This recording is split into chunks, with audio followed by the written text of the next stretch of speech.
बिस्मिल्लाहिर्रहमानिर्रहीम। अस्सलाम वालेकुम। काफ़ी दिनों बाद रोशनी लाइट चैनल की एक नई वीडियो के साथ मेरे तमाम नाजरीन को खुशामदीद। मुझे पता है आप में से बहुत से लोग इस इंतज़ार में होंगे कि कब मेरी कोई नई वीडियो आए और आप लोग मुझे कमेंट सेक्शन में ये कहें कि गुंदूज़ का किरदार तो ख़त्म हो गया है जिसके बारे में आपने कहा था कि इसका किरदार अभी नहीं जाएगा।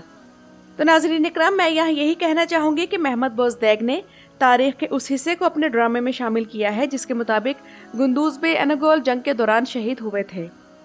और मेरा ख्याल या अंदाज़ा जो भी आप लोग कह लें वो गलत निकला। हालांकि मुझे पक्का यकीन था कि गुंदूज़ बच जाएगा, क्योंकि गुंदूज़ को कोई भी जख्म गहरा या ऐसा नहीं लगा कि जिससे बंदे का बचना नामुमकिन हो। तीनों जख्म कमर या टांग पर लगे थे। हालांकि इससे भी मोहलिक जख्मों से इन तारीखी ड्रामों में किरदार जिंदा बचते देखे हैं, जबकि बारबरूस में तो हद ही कर दी गई थी।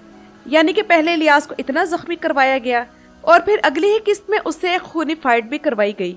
तो यहाँ तो डायरेक्टर की मर्जी चलेगी या फिर प्रोड्यूसर की। बहरहाल किस्त बहुत अच्छी थी मगर रेटिंग अच्छी ना रही। लेकिन नाज़रीन इकराम, एनागोल की फतह जैसा शानदार सीन शायद हमने अभी तक किसी हॉलीवुड मूवी में भी नहीं देखा। गुंदूज़ की शहादत पर उस्मान की अदाकारी और जुमलों ने रुला दिया, जबकि गैंजा बे इस सीजन में चले गए हैं और खबर मिल गई है कि अगले सीजन में इनकी वापसी होगी।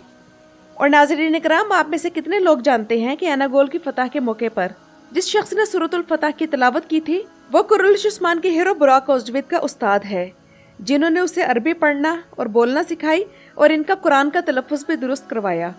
और चूँकि सीज़न ख़त्म होने में सिर्फ 4 अक़सात रह गई हैं, तो हमारे सामने ये सवालात हैं कि क्या तुर्गुत का किरदार अब गायब हो जाएगा, क्योंकि एनागोल फतह हो चुका है और तारीख का ये हिस्सा दिखाया जा चुका है।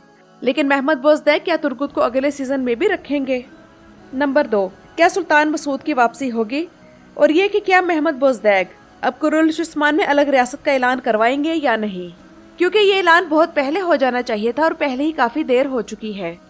और तीसरा सवाल ये कि क्या कमांडर रोमानोस आने वाले 4 अक़सात में नया विलन होगा और बार्किन बे का किरदार सीजन खत्म होने तक चलेगा या फिर इसका खात्मा दिखाया जाएगा?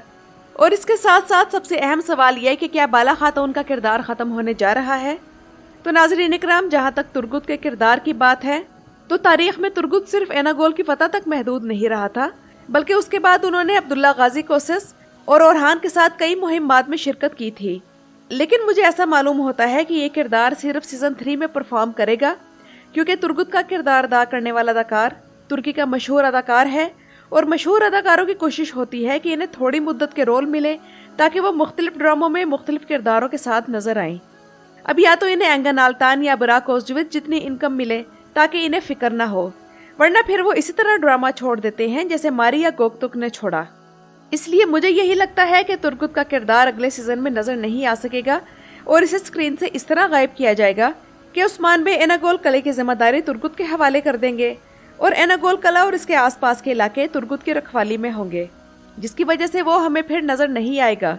बिल्कुल इसी तरह जिस तरह लीना और उसका बेटा एर्तुगरुल कुलूचा हिसार किला भेजे गए और दोबारा उनकी वापसी नहीं हुई। और नाज़रीन इकराम, आप में से जो लोग मुझसे ये सवाल पूछ रहे हैं कि क्या एनागोल का फातेह तुर्गुत और है और 125 साल जिंदा रहने वाला उस्मान गाजी का बहादुर जंगजू तुर्गुत और है, और ये सवाल पूछने की वजह यह है कि तुर्गुत की एक कब्र एनागोल किले के पास है जबकि एक और कब्र एर्तुगरुल गाजी के मज़ार के अहाते में है। तो इससे ये शुबा पैदा होता है कि तुर्गुत एल्प 2 थे। लेकिन नाज़रीन इकराम, ऐसा नहीं है। एनागोल किले के करीब वाली कब्र तुर्गुत की असली कब्र है, जबकि एर्तुगरुल गाजी के मज़ार के करीब मौजूद कब्र दरअसल एक एजाजी कब्र है, असली नहीं है। चूँकि तारीख में तुर्गुत एक ही था जो कि फातेह एनागोल था, तो ये सिर्फ अफवाह है कि तारीख में 2 तुर्गुत हैं और ना ही किसी तारीखी किताब से इस बात का सबूत मिलता है।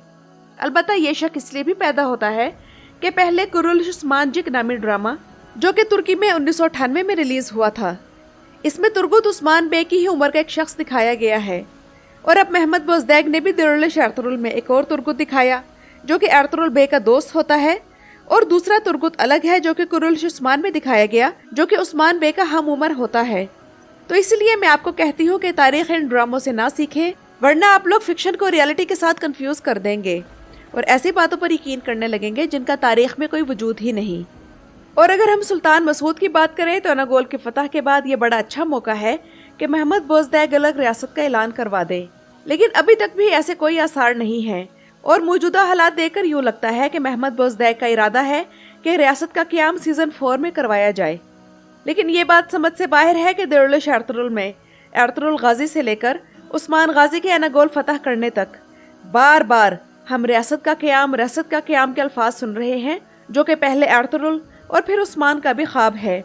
लेकिन अभी तक इस ख्वाब को अमली तश्कील नहीं दी गई। हालांकि रियासत का क़याम तो कराची हिसार किले की फतह के बाद ही तारीखी तौर पर हो जाना चाहिए था। और अगर अब बात करें रोमानोस की कि क्या वो अगली आने वाले 4 अक़सात में विलन रहेगा, तो नाज़रीन इकराम, रोमानोस एक अच्छा बाज़ंतीनी जंगजू और कमांडर है, लेकिन वो इतना बड़ा विलन नहीं लगता कि इसे अहमियत दी जाए। यकीनन आने वाले अक़सात में कोई और टॉप का विलन हमें देखने को मिलेगा, जो कि अगले सीजन में भी चलेगा। दूसरी तरफ बार्कन बे भी अगर चला तो अगले सीजन तक चलेगा, नहीं चला तो शायद अगली ही किस्त में इसकी गर्दन मार दी जाए। और ये महमद बोज़दैक पर डिपेंड करता है, क्योंकि अगर बार्कन बे गया तो कोई और गद्दार दिखाना पड़ेगा। लेकिन किसी नए गद्दार को दिखाने से बेहतर है कि बार्कन बे को ही फोकस किया जाए और आगे लेकर चला जाए, क्योंकि इस विलन का रोल काफ़ी अच्छा और मार्जिन वाला है। और जो मद्दा इस बात से परेशान है कि क्या बाला का किरदार ख़त्म होने वाला है, क्योंकि ट्रेलर में अलाउद्दीन कहता है कि वालदा थकी हुई हैं, अपने खेमे में हैं और इनकी तबीयत अच्छी नहीं। तो अब नाज़रीन इकराम, यहाँ 3 पॉसिबिलिटीज़ हैं। पहला इम्कान तो ये है कि किस्त नंबर 94 में बाला खातून को जो तीर लगा था तो हो सकता है शायद वो जहरीला हो। दूसरी पॉसिबिलिटी ये है कि हो सकता है कि उस्मान के यहाँ कोई नई खुशखबरी आने वाली हो। और तीसरी पॉसिबिलिटी ये है कि हो सकता है कि बाला को इसी तरह कोई ड्रग दी जाए जिस तरह बार्किन बे ने पहले मलहून खातून को दी थी। लेकिन मद्दाहों के जहन में ये है कि हो सकता है कि बाला का किरदार ख़त्म किया जा रहा हो। और जहाँ तक जहरीला तीर लगने की बात है, तो मेरा नहीं ख्याल कि एरियोस के लोग जहरीले तीर लेकर होलोफिरा को लेने गए हों। जबकि खुशखबरी इसलिए नहीं हो सकती क्योंकि तारीख के मुताबिक उस्मान गाजी के बकिया तमाम बच्चे मलहून खातून से पैदा हुए थे और बाला खातून सिर्फ अलाउद्दीन की माँ थी। जबकि बाला खातून की मौत इसलिए नहीं दिखाई जा सकती क्योंकि वो इस सीरीज़ के अहम तरीन किरदारों में से है। मेरे ख्याल में ये सीन्स किस्त के 2 घंटे पूरे करने के लिए शामिल किए गए हैं और एनागोल की फतह के बाद बाला खातून को थकावट का सामना है, जिसकी वजह से वो गुनूदगी में है और अलाउद्दीन बात को ज़्यादा बढ़ाकर बता रहा है, जैसा कि बच्चों की आदत होती है। और महमद बोज़दैक बाला खातून का किरदार इसलिए भी नहीं जल्दी ख़त्म कर सकते क्योंकि उन्होंने कुरुल-ए-शिस्मान में बाला खातून को मलहून खातून से अलग एक किरदार दिखाया है। और चूँकि उन्होंने बाला खातून को शेख हैदर अली की बेटी दिखाया है, तो तारीख में दिलचस्पी लेने वाले तमाम नाजरीन ये बात अच्छी तरह जानते हैं कि उस्मान गाजी की वफ़ात के बाद बाला खातून की वफ़ात हुई थी।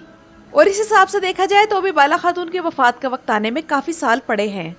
और ये अलग बात है कि अब हलीमा खातून जैसी कोई सिचुएशन पैदा ना हो जाए और हलीमा की तरह बाला खातून का किरदार भी वक्त से पहले ख़त्म करना पड़े।